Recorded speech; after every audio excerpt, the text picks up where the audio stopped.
HP 360 laptop. This laptop has come to me for repair. See the issue.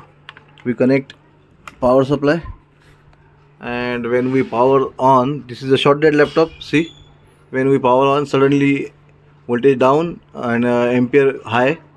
This is indicate that there is shorting in 19 volt laptop. See, 3 volt and 5 ampere. Short dead laptop. Let's open and repair this laptop. This is our HP short dead laptop. As usually, this laptop also trying to repair someone but unable to repair.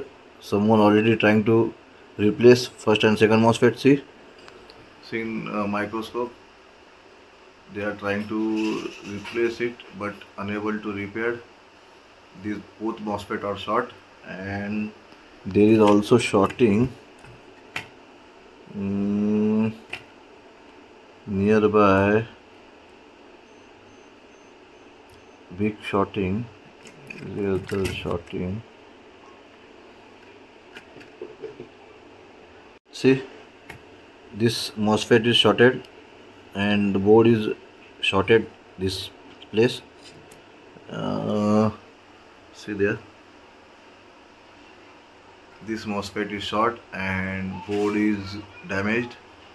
We have to replace this MOSFET, and this motherboard is 8 layer motherboard. One layer is shorted to another layer. Because of this shorting, unable to repair.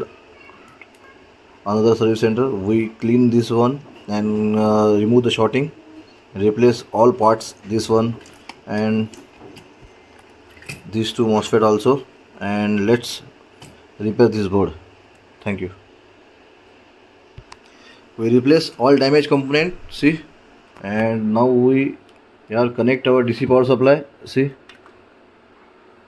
we on our DC power supply, taken 0.05 amp, and now we have to switch this board.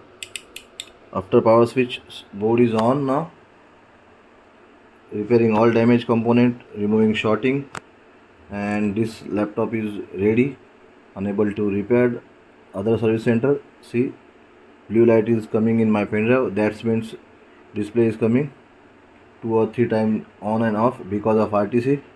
And this HP laptop is now live. Thank you.